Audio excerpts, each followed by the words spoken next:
There are more than 100 ways of coming to Canada. Express entry is understood abroad as a system of immigration processing. This is the management system which processes these applications. This is computer-based. You or your lawyer can do everything on computer without any paper application. So all the federal skilled workers who are eligible, they may be able to apply for Canadian immigration under express entry system. Now, how it works, who is eligible and who could qualify for federal skilled workers program. Now, we have to keep in mind, there are a couple of ranking systems through which we evaluate whether a person would be able to meet minimum eligibility requirements, or if that person has met minimum eligibility requirements and submits an expression of interest, then that person may also be able to file PR application. So in first part, anybody who has educational accreditation, which is called Educational Credential Assessment, ECA, from one of the designated bodies, if that person has got ECA done and that person has written IELTS or other English or French proficiency test within a period of 2 years, that person may be able to make an assessment of whether that person would meet minimum eligibility requirements or not. There's a 67 points grid based on which, first of all, with your IELTS and ECA, you assess whether you would be able to meet that 67 points threshold. If you are able to meet that threshold, then you submit your expression of interest. This invitation of permanent residence application is always through and is always after you have submitted your EOI, and it's always after. This is no automatic application. This is not that you submit an application first and then you are able to be processed as a PR applicant. You have to submit an EOI based on your educational credential assessment and English or French proficiency examination, a recent one within 2 years. And if you meet 67 points grid, you are able to submit. The advantage of this system is that you don't actually require a job offer for this. You can still qualify without having any connection. If you don't have any brother or sister or close relative in Canada, if you don't have any job offer in Canada, if you don't have any professional connection in Canada, you could still apply under that system, but under this class. But in that case, you have to make sure that you are scoring very high in your language proficiency skills, you have optimum experience, and you have high qualifications. So candidates who are educated enough, who have enough experience, high English proficiency, and a couple of other adaptability factors, they may still be able to immigrate to Canada without having a job offer, or without having a relative in Canada, or without having any kind of a provincial or other connection in Canada. Disadvantage of this application is when people ask that, all right, how much time would it take for me to qualify or come to Canada under this system? We could say it could take 6 months or it could take forever. So if you are a strong candidate, then you may be able to immigrate under this program, Federal Skilled Workers Program, within months, within 6 months, as the government targets 80% of the times from the submission of your PR. If you are not a strong enough candidate and you don't have strong credentials, your CRS scores are low, then it may take forever because you would keep on submitting your EOI. EOI expires every year in 12 months time. So you have submitted an EOI, you were not picked up, you never got an ITA, that EOI expires, you come back the next year by submitting another EOI. Your age might have, you're now one year older and you might have lost some score here as well. So you keep on doing it. That's not the key to success. If you have low score, then you have to, it is advisable that you contact a lawyer or somebody who could strategize, who is an immigration lawyer as well as a strategist with that kind of thinking. So he could find out a legal way for you to come to Canada by strategizing and choosing a pathway which would have higher certainty for you or higher probability of success for you. So the disadvantage is, even if you have initiated an application, but your scores are not high enough, you may not be able to qualify despite having met an EOI requirement, the minimum eligibility requirement. So if you meet minimum eligibility requirement, but your CRS scores are low, then you have to think about the legal ways that how could you bump up your CRS scores and make your application more probable for success. Now, this is a very important slide, and this talks about the common pitfalls of the federal skilled workers applications. Now, there are so many reasons. I could not, I could not summarize all the reasons here because there are, I think they may run in dozens if we try to look at all of them at one glance. But a few common pitfalls for the federal skilled workers applications are that one, the people are not able to determine their minimum eligibility when they are starting that application. So what happens? They have not calculated it well, and based on some misunderstanding, because you're not submitting a lot of evidence at this stage.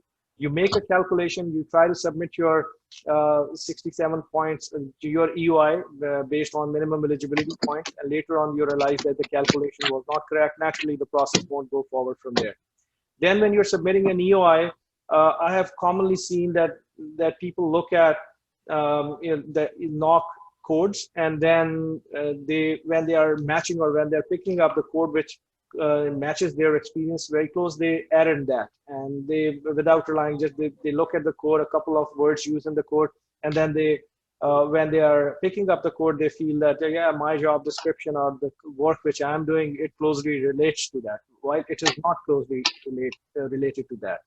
Now, this aspect is very important. If you have picked up a wrong code in your expression of interest, any other errors in your expression of interest, your application is bound to fail. So we have noticed that even in these applications at advanced stages, sometimes the immigration authorities, they call you for interview.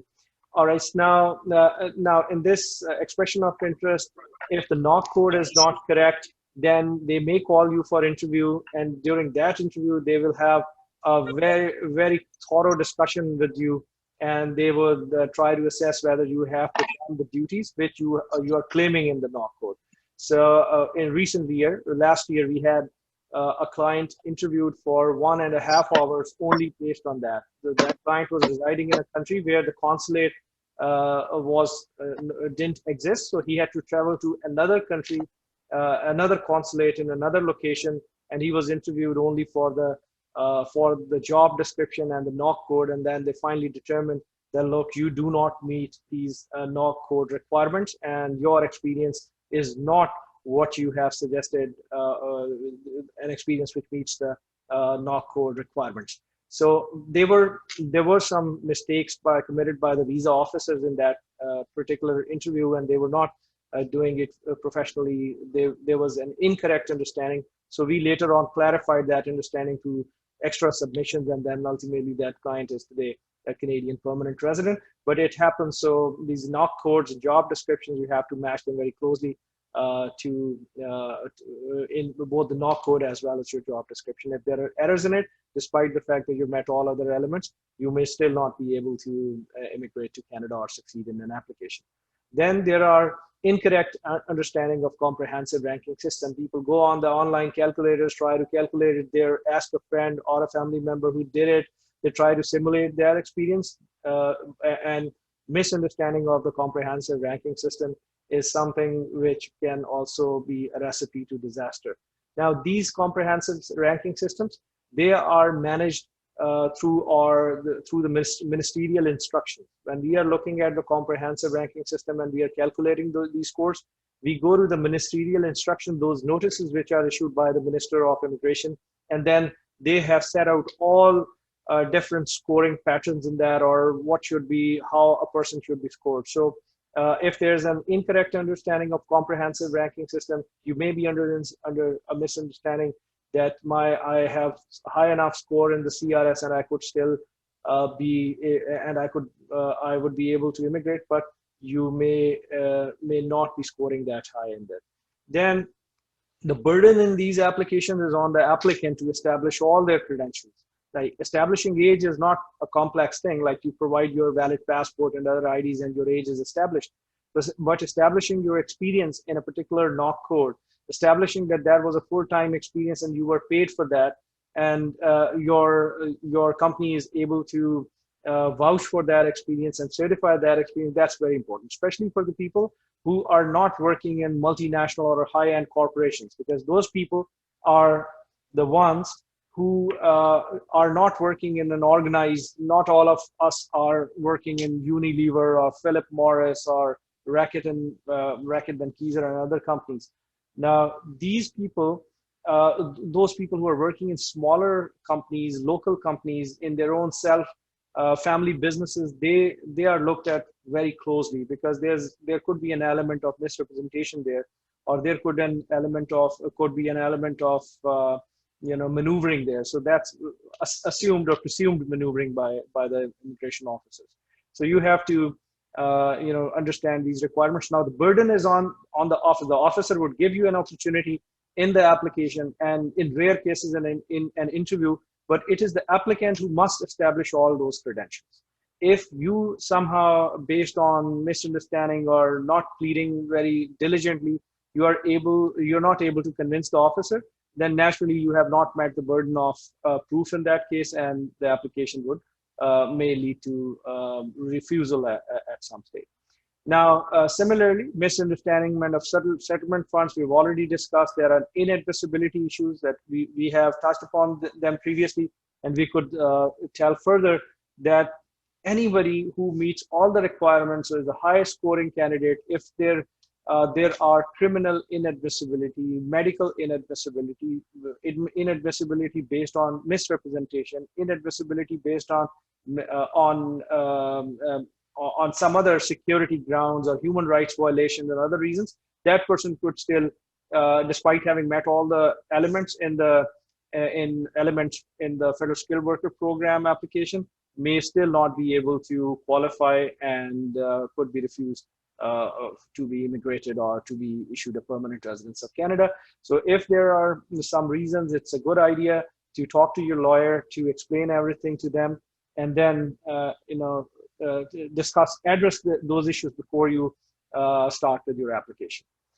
Misrepresentation scenarios, I would just give you a couple of examples. Sometimes you are applying for a visitor visa to Canada, for Canada, or you are coming on a study permit. You have submitted application to Canadian authorities for your previous education, your work experience, and other issues. Now, this application would remain in the database for a long period of time. Now, later on, you submitted or you were even refused an application. Later on, you applied for permanent residence based on the Federal Skilled Workers category, and you submitted an information which was contrary or which was in conflict with the information you previously submitted in a previous application. Now, based on that, you may be slapped with, I'm sorry to use this word, with the misrepresentation ban. So if your application in the past carried an information which was in contradiction with your current application, you may be barred from entering Canada temporarily or permanently for a period of 5 years. So it's very important that you keep all the information consistent during this process. Now, we have seen there's a question in a few of you who might have applied for a temporary resident visa, or someone in their family has applied. They may be aware there's a question in those forms that have you ever been refused visa or entry into the US, into Canada or any other countries. So sometimes people just look at the application, and then if they have never been refused visa of Canada, they answer no, though they might have been refused a visa for Europe, or UK or another country. So when the immigration has that information, has this means to verify that information, and they feel that you didn't correctly answer, we have seen cases slapped with the misrepresentation ban for a 5-year period. So unfortunately, even if that person has got enough of score, the CRS scores and eligibility factors and everything, if there's some misrepresentation involved even on such a minor issue, then one may not be able to come to Canada or even apply for permanent residence or any other kind of temporary residence. If you wish us to help you in this, please contact my office. My contact details are displayed at the end of this video, and we would be very happy to help you in this matter. Thank you very much and have a wonderful day.